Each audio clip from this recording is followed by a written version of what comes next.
Hello everyone, welcome to physics class. Today we shall learn the concept of motion. When we look around, we see many stationary and moving objects like buildings, trees, electric poles, moving cars, and many more. But what do we really mean when we say that an object is either at rest or in motion? A body is said to be at rest if it does not change its position with respect to a fixed point in its surroundings.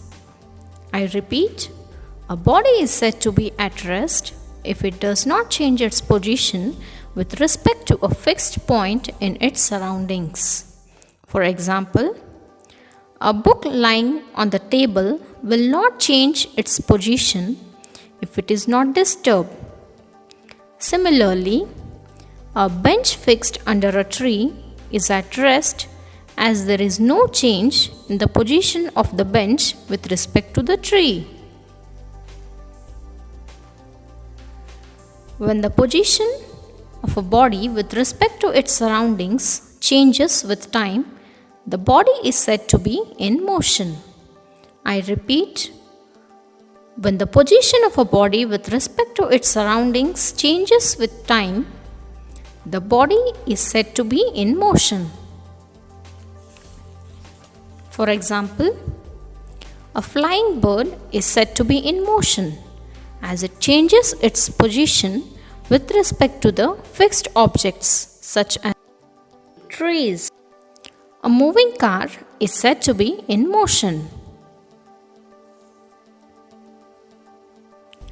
Types of motion. The different kinds of motion can be classified into the following types.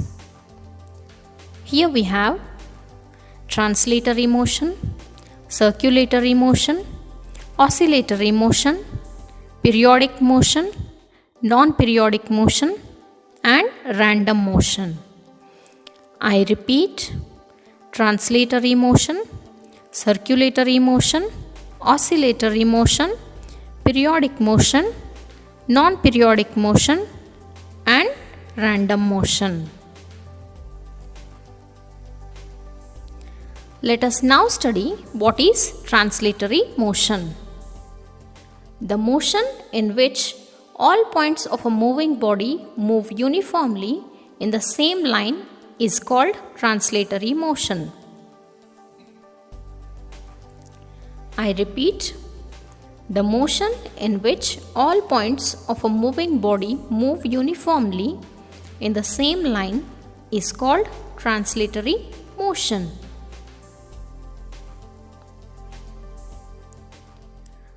Types of translatory motion.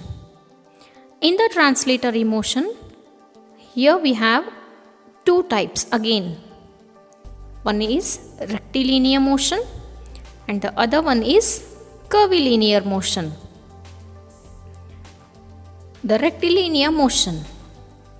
If the motion of a body is along a straight line, it is said to be a rectilinear or linear motion.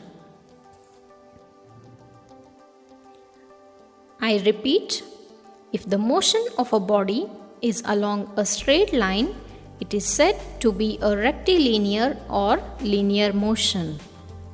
For example, a ball thrown by a lady moves in a straight line or linear path. Curvilinear motion. If the motion of a body is along the curved path, it is said to be a curvilinear motion. I repeat, if the motion of a body is along a curved path, it is said to be a curvilinear motion. For example, a car moving along a curved path. A curved path in a roller coaster. Have you enjoyed the ride of a roller coaster? Circulatory motion. The motion of a body along a circular path is called circulatory motion. I repeat, the motion of a body along a circular path is called circulatory motion. For example, a man whirling a stone tied at the center of a string in a circular path. Here you can see this in the picture. A giant wheel moving in a circular path. That's all for today. Thank you.